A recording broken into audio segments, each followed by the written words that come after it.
All right, hey Revival today. This is Jeff and Matt coming at you from Sturgis. Day 3 testimonies coming up. Today was our first day out beating the pavement. We started out with, actually we went to the gym this morning. Matt, Doug, myself, and Tom all went to Planet Fitness, got a little workout in. Pumped some iron. Pumped a little iron, got a little cardio going on. And we had bacon and eggs for breakfast. I missed that. You missed breakfast? Well, yeah. What'd you have? Cereal? Cereal. Yeah. I had bacon and eggs. It's all good. Yeah. It's all good. Yeah, he's got to get up earlier. Got to get up early if we want bacon and eggs. And then we had a fantastic prayer session today. 10-point prayer. We had 10-point prayers. One of the ones was deliverance, right? Yeah. Deliverance. Well, we prayed for everything and everyone here today with a 10-point prayer led by Pastor Evangelist Anthony. Choose whichever one you prefer. And then after that, we had some errands. I was a gopher today. You're going to hear some very powerful testimonies today. And I'm proud of our team. They did a fantastic job. All glory to God. But these folks are working, and you're going to hear it today in the testimonies. And I'm super proud of them. So I was a gopher pretty much. We got the vehicles all loaded up. One team headed right down Main Street, Sturgis. Matt and I ran over to Office Depot to pick up some poster boards that we had made and some equipment that we needed for our spot right on Main Street. Shout out to Chris at Office Depot. She's amazing. Yeah. When we got there, there was the general manager of the store. Chris was above and beyond. Discounts here, discounts there. Worked with us on every aspect of what we needed.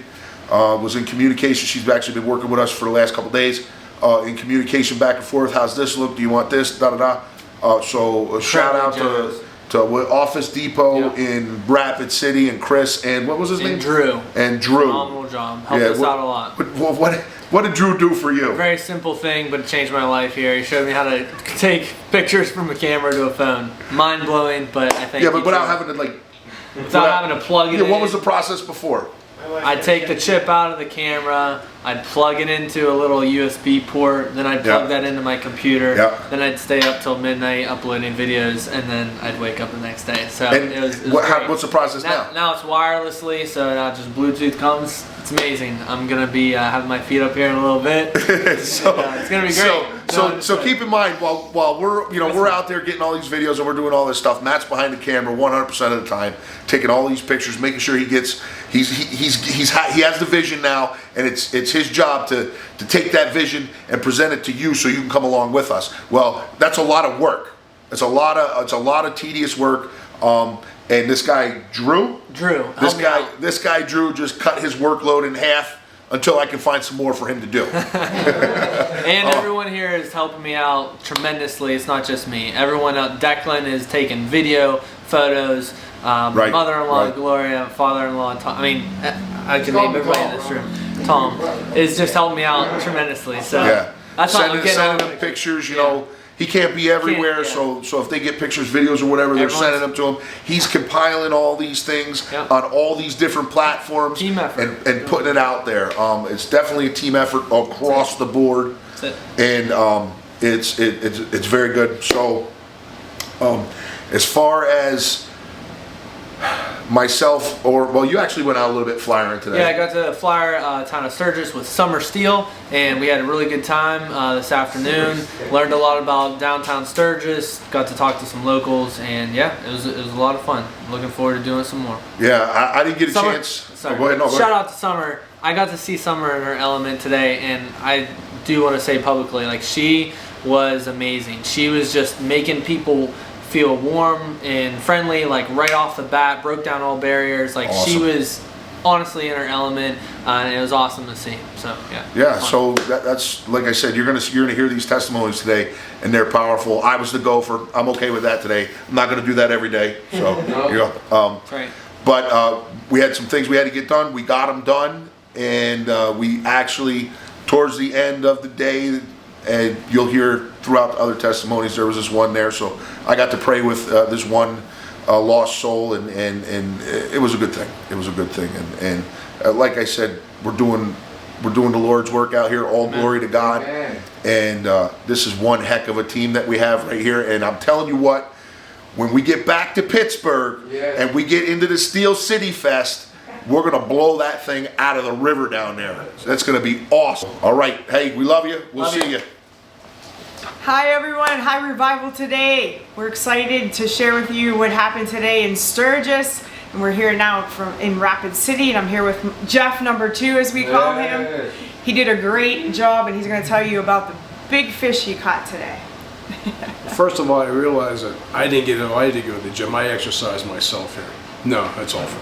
Anyhow, I did find out something. I'm so far out of shape in walking because Sumner hit the street and she was gone. And I'm used to walking with my better half, who's been in a foot boot for 6 months. So we always have to walk slow. There was no way in heck I was keeping up with her today. But anyhow, that was a horrible battle, buddy. So pray for me. But anyhow, she was in her glory today, man. She just broke down people, and she just was getting. She had them talking. She had them coming up to her. I was impressed by that. I really was.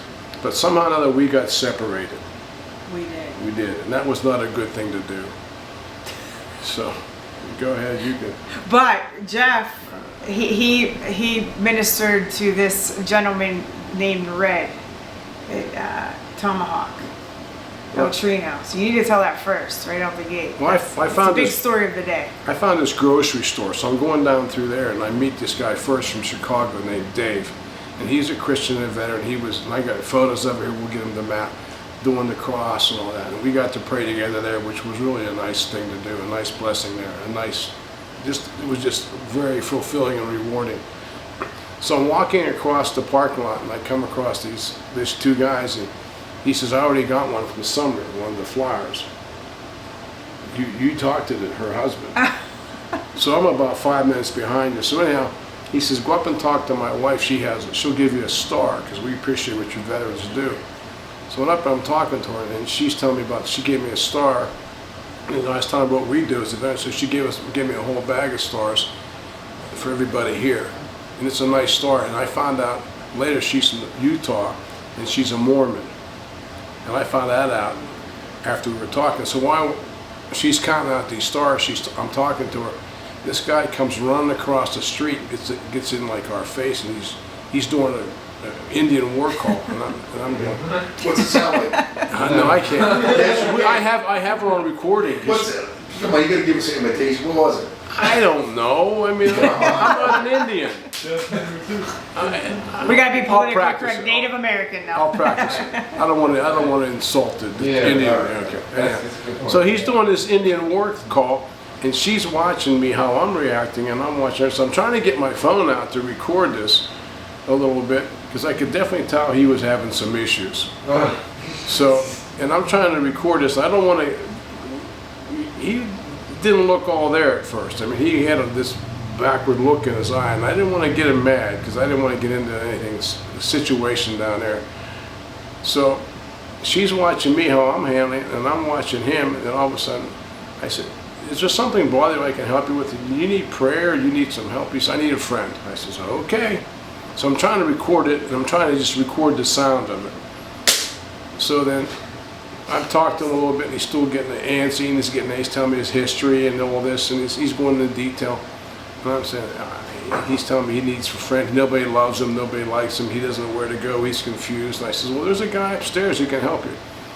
What do you mean? And I start telling him about it. I said, you know Jesus? And he says, no. I said, you want to know about Jesus? He said, yes. So in the meantime, the Mormon lady standing over, and 2 of her friends got up, and they're all Mormons. They're watching me. So I got an audience over here of Mormons. I got this Native American Indian who's still screaming these war cries, and I don't know what to do. So anyhow, so I'm talking to him. I says, so we're talking to him after about 10 minutes, and in the meantime, I'm trying to find Summer. I says, I need some help over here. Yeah, that's why you can't get separated. Yeah. So, and I'm worried about her being out there by herself. She wasn't too worried, believe me. Yes, I was. Yes, I was. I'm just kidding. So anyhow, so I'm talking to him, and he's settling down. He's settling down, And then I said, do you know who Jesus is? And he says, no. I said, well, and I went into and explained about he's our Father's Son and all this. And I said, would you like to know Jesus? And I said, he can help you with these problems you got. He says, how? And I explained to me that he loves you. I said, no, he's telling me he has children. I said, you know how you love your children? He loves his children and your children the same way that you love your children. And he kind of like got a little smile on his face. So we started talking some more. I said, would you want to get to know Jesus better? And he says, yes. I said, do you understand where you're going? He started talking about death. I said, do you understand where you're going when you die? And he says, no. I said, you either got a choice of free will, you have the choice of going to heaven or hell. And he said, I don't want to go to hell. And I said, well, we can get you into heaven. I said, oh, it'll take 30 seconds, a couple sentences. So we started, I said, you want to take the prayer of salvation? He said, yes. So I went into it, I'm the Father Almighty. Then he broke off and did some more war crimes. I said, well, we're going to start over again. So we started over again, and then we get halfway through it, and he drops to his knees. He just, boom, went right down to his knees. And the Mormon lady, meanwhile, she's trying to film it on my phone, and she's just looking at me, and I'm trying to watch him. And so I don't know why, but I dropped down to my knees right in front of him, and we did the thing together. Then we hugged. Then he had a tear in his eye. Then that put a tear in my eye. Then that put a tear in her eye. Their two friends had tears. So you might have converted to Mormons today too. Well, that's what I didn't think about that till just on the way home. Yeah. So we started talking some more, and I said, "How you feel?" He says, "Good." And they packed up and left. So I'm looking for somewhere. Where the heck is she at? I need some help here. So anyhow, I says, I want you to come back and meet somebody. He says, okay. So we walked around, and I'm following him, and he got me lost. So we found a place up there, and we went back, and I introduced him to Anthony. Anthony just started doing in Sumner and Declan. And as soon as I started praying with him in tongues, and we're trying to record it again, in the meantime, I walked around with him for an hour. And they started praying with him in tongues, and the place was real still. And then all of a sudden this wind popped up, and he got this look in his eye, and the wind popped up, and all the flyers were flying, the tent almost blew over, the backdrop started flying. I don't know if you realize. Oh yeah, it was wild. You were playing. And to me, I was just set back by everybody playing in tongues, and then I walk around behind him thinking he's going to fall over. I'm trying to maybe try to catch him. And Anthony's. You want to be an usher? No. I've done that before. Anyhow, so Anthony just, he's so calm. He's so just relaxing. He's got that tone of voice. To me, that was just so good. Then Declan pops in, then Sumner pops in, and I'm just trying to hold him and put my hands on his shoulders, because I don't know if you guys know, he was shaking, moving around. I didn't know what he was going to do. And he started with some more war cries. This is, I don't know what to do. Then Anthony got him settled down, and it was a team effort. It was so great. It really was. It was beautiful. Everything I've always been taught, God just took over my vocabulary, took over my consciousness, and I don't know why I dropped down on my knees when he did. And then afterwards, we spent a couple hours together. And then we just took him for him to settle in for the night, and we got him a phone so we can communicate with him, and we're going to get him an Uber ride so he can hear Pastor Jonathan, because Pastor Jonathan would love this guy. he just really touches your heart. I mean, God just really set him free. He was filled with the Spirit, and the tears just flowed. We were crying. I mean, I was crying. It was just a beautiful, beautiful day. And I just want to thank Jonathan and Dallas for sending us here. What an honor, what a privilege to win somebody. I mean, God, all of heaven celebrates when one soul comes to the Lord. That's what it's all about. And everybody that prayed for us and sent us, we're all in it together. And it's just a beautiful, beautiful thing. It was a beautiful day. I think one of the things that really climaxed it for me was when Declan and I took him down to the little food hut on the end to get something to eat. He was hungry. And Pastor Anthony gave him a shirt to put on. Yeah. But you notice the scars on his back and his neck where he had been stabbed? I didn't. He literally, the man just transformed right before us. You saw darkness to light, just like that. I mean, it was just like, and it was in real time. I mean, he literally, like Evangelist Anthony said, he went from shirtless to he had a shirt on. His eyes were lighter. He even said, he said, I don't know if this is a guy that just got saved. He goes, I don't know if you guys realize the Spirit is still on me. I mean, he was talking like he was saved for a very long time. It was just, it was really something to behold. I mean, God loves people. He will send people from Pittsburgh all the way to Sturgis, South Dakota, just for one. And it was just really beautiful. He and I were taking jabs because this guy has a mouth on him. Few curse words, yeah, few F-bombs. And I told him all the way back, I says, when we get back, there's going to be some ladies up here. We don't really want to hear that language around the ladies. And he said he wouldn't do it. So then he would let it slip, and I would just look at me and go. It was funny. But I think the best part, I'll let Declan explain. We went down there to get him something to eat, and you can tell about that whole episode. Declan. Well, we'll pass it over to Declan. And thank you. Hello, I'm Declan. Me and Jeff number 2 took the Red Tomahawk guy. He kind of gave himself a nickname, Gator. We took him to this like little tent where they sold food, and he got a hamburger. And Declan, tell him what he did with you at the garbage can. Oh, right after Evangelist Anthony prayed for him, and we started heading down to where we ate at, he took all the alcohol out of his pockets, like untwisted the caps and just dumped them out right in the garbage can. And then he just started smiling about it, like he was happy about it. And so we continued down to where we ate at, and while we were in line, there's this other lady that came behind us, and Jeff started opening up to her, actually, and she said she was already saved. And so we paid for their food and drinks, and we all went to sit down, me, Jeff, Red Tomahawk, Lindsay was her name. and what was her name? Lindsay. We all went to sit down together, and Lindsay wanted prayer because her mom was having heart issues, and so we prayed for her. And actually, Red Tomahawk joined in. Like we all like held hands, and we all like joined in at like praying for Lindsay's mother. And so when I was done and I looked up, Lindsay, she was like wiping her tears. She was like, "Thank you so much." And then I felt like, I guess, prompted to bless her, I guess. So I was like, I bless you. I bless your husband if you have one. I bless your kids. I bless your whole family. I bless you with health. And then I was done, and she was like, "Thank you so much."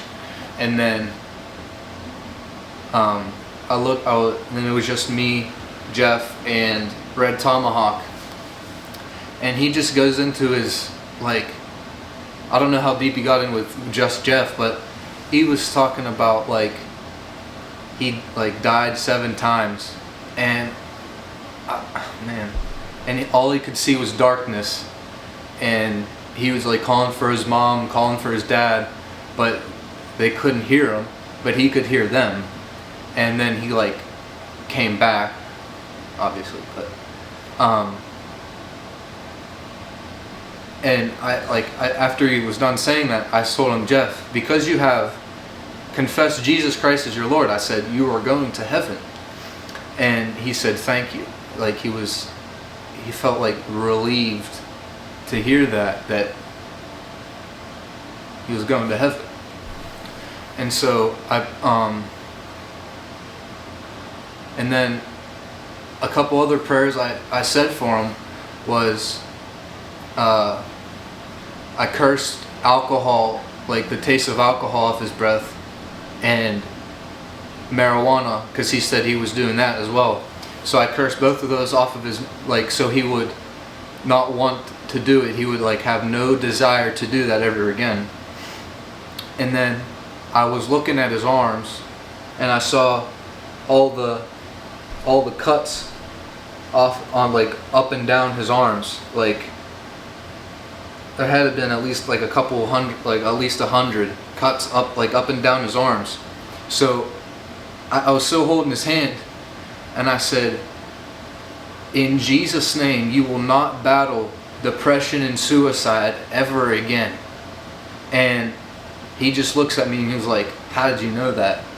I was like, I mean, I saw his arm. It was kind of like, if you know, like, people, or like if you've gone through that yourself, you would know what it's from.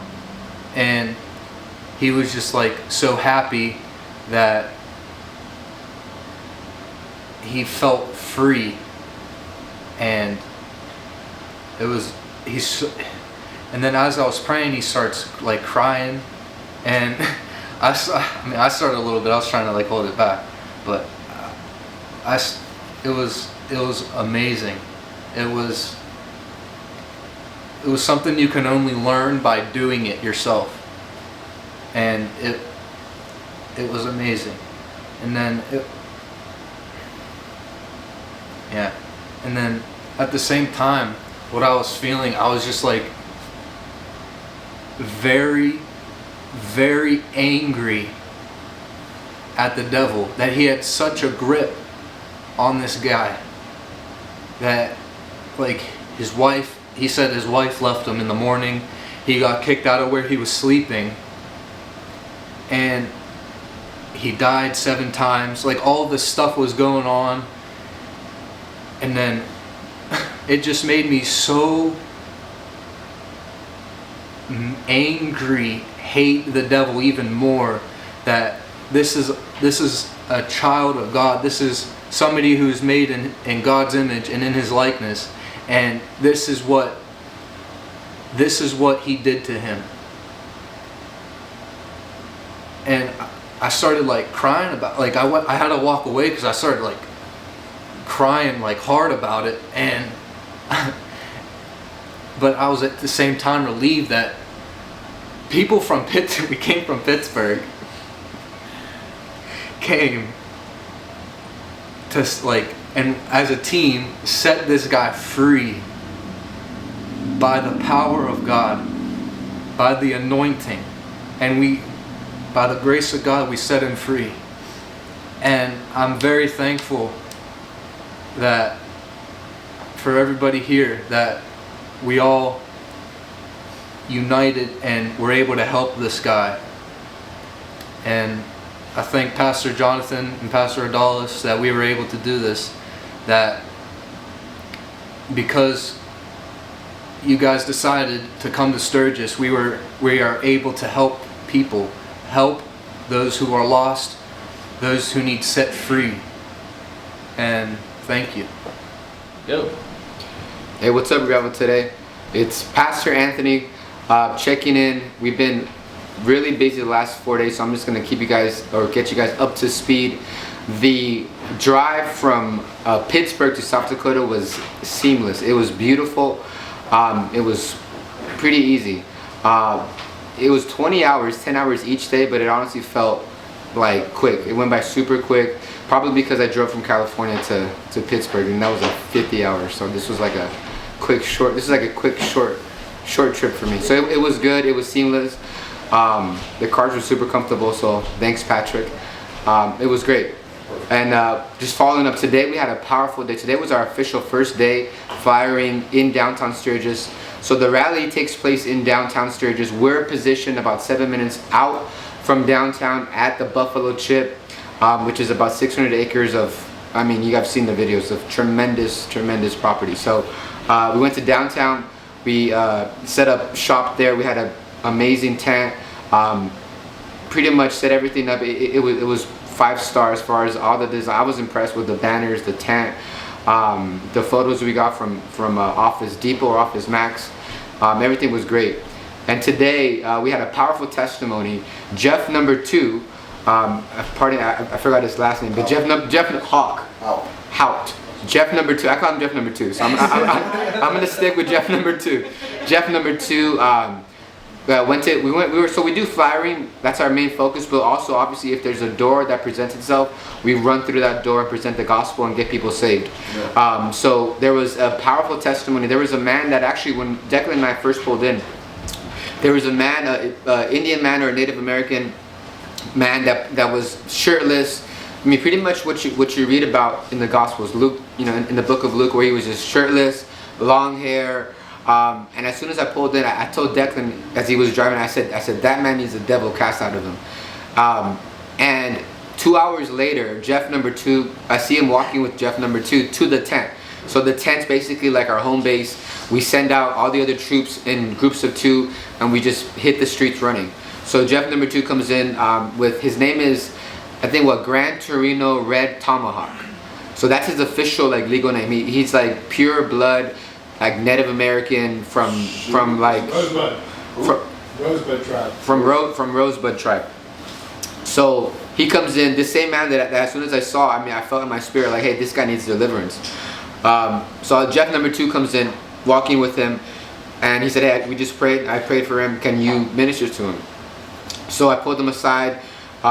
He was obviously bound. He grew. Later we found out we come to find out that he grew up in like a very. It's Native American. It's a lot of witchcraft, a lot of pagan stuff. He was telling us how all the medicine doctors, which are just witches and warlocks, but that's another topic.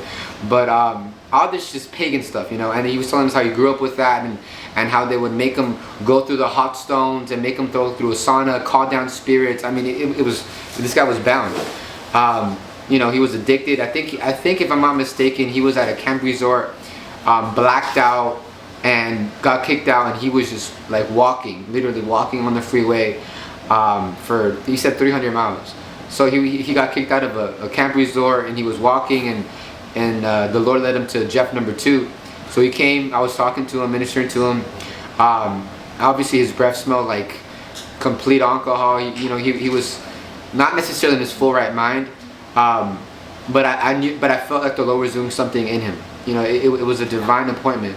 So just put my hands on him, commanded that devil to let him go, and as soon as we started to get into it, maybe about 40 seconds in, he just started to manifest, screamed out in a deep voice, screamed out twice, and I just took authority over him in the name of Jesus Christ, cast that devil out, and it left him within maybe 2 minutes. So he got set free, and the very words that he said, this guy's not a Christian. He said, I feel light. And that was like, as soon as I put my hands on him, I told him, I said, look at me in the eyes. I commanded that devil to go. And then as soon as he got delivered, he's like, I feel light. So I put my hands on him, filled him with the Spirit of God. He confessed Jesus as Lord. And he said, I felt like that spirit, this was his word, I felt like that spirit that was in my back just left. And he said, I felt light. And we were just talking with him. He hadn't ate, so Jeff number 2 and Declan took him out to lunch, and they were getting to know him, ministering to him. Come to find out that he had a broken house. People in oppression, they a lot of people don't realize that there's a lot of torment and oppression coming up from their childhood homes, and this guy was no different. So and that's the main purpose, is we came out here, yes, to pave the way, but we're also the light in the world. So we came out here to flyer, to bring people, guide them and point them to the buffalo chip, but we're here to set people free too. So they went out, took him to lunch, ministering to him, got his story. I think he overdosed like 7 times. He was talking about how he literally, not a Christian at all, by any means. And he was telling Declan and Jeff number 2 how, when he overdosed, he was like in a coma, if I'm not mistaken, and how he went down into hell. He's like, it was dark, and he said, I just looked around and everyone who was there was crying. He said it was dark and scary. So he didn't realize it, but he was describing, hell, and the Lord had mercy on him, brought him back, and obviously had a divine appointment to set him free today. So he came back, and Jeff was the Lord was really using Jeff number 2 to minister to this man. You know, you can tell the compassion in a man's life when they're just pulled. It's the grace of God. So, you know, Jeff number 2 really felt, I mean, all of us, to be honest with you. Summer was praying for them. Doug helped drive them there. We all went above and beyond, you know, and we took them to a, I think, shelter or some type of home. Summer went to go buy him a phone. I mean, it's the love of God, and that's what we were talking about in today's prayer meeting, is the love of God. That, you know, all these things are just, the Bible says in 1 Corinthians chapter 13 that if we even speak in tongues of men, in tongues of angels, that we can prophesy, have all wisdom, but we don't have love, then we profit nothing. That we're just making noise like a cymbal. So we were talking about the love of God, and you know, you get what you speak. So I mean, today, you know, I'm really proud of the team. They went above and beyond just to show like what we're all about, what Revival Today's about, what the church is about, what RTVB is about. You know, we're here not to just play games. We're here to set people free. We're here to change people's hearts. We're here to bring people to Christ. We're here to go above and beyond the call of duty. And a lot of this military verbiage is rubbing off on me now. So you know, it was a marvelous work, and all glory to God. Yeah. And all glory to God, and may He get all the glory and all the praise, because He deserves it. So the man was set free, and afterwards we prayed for him before he left, and I put my hands on him, and he just started to weep, you know, and he said, I can just feel the love of God. So it was amazing. And that's only the first day, and it's only going to get even more packed with people as the time. I mean, we're early. We're here. We set up shop super early. We were talking with some of the locals here that, you know, come to Sturgis pretty frequently, and they said by Thursday, Friday, you can't even walk the streets. So God definitely had a divine appointment to set that man free, and I'm really proud of the entire team. And like I said, all glory to God. But yeah, it's amazing. So we're out here, we're having fun, putting in the work, setting people free, bringing in the multitudes, compelling the lost, inviting them to the stage. And that's what it's all about. So I just want to thank all of you guys for praying with us, praying for us, keeping us in your prayers, staying tuned, and obviously everybody here. Awesome job. So praise God. Love you guys. Hi, this is Amy. And I'm Doug. And we were set up as a team today to go out and fly our Sturgis. And we did have a great day today. It was a hot one out there, but God gave us a nice breeze throughout the day to kind of dry our sweat throughout the day. So that was a blessing. You know, you got salvations by all these guys, but we handed out the flyers. That's a pretty big deal. So, you know. We did hand out all of our flyers today. We met a lot of people, and I think the nicest people that we met were the ones that were the scariest looking people. The Hells Angels. They were gentlemen. They were gentlemen. They were very nice men and women. And then also like the guys the tattoo places, they were just all tatted up, but just so nice and so grateful, and saying that, yeah, they're going to be out there, and, you know, would take some flyers for us and, you know, hand them to their customers when they would come in. And it was just, we met a lot of nice people today. The douchey ones were in the polos.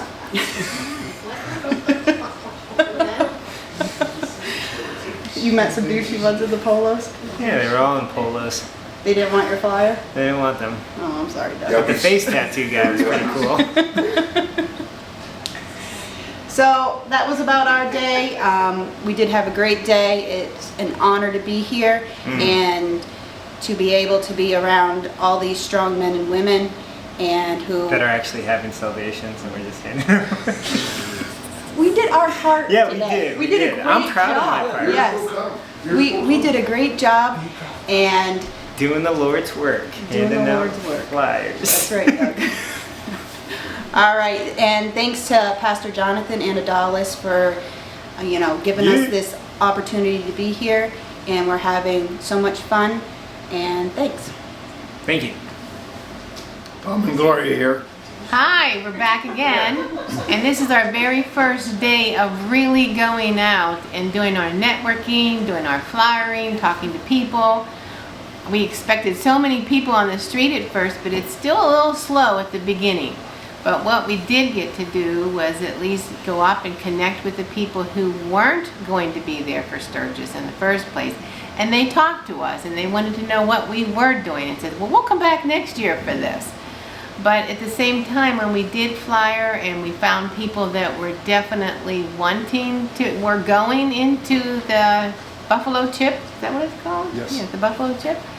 We talked to them about what we are bringing them in with the hopes to win the bike and all the other gifts that they were going to be able to win for those days.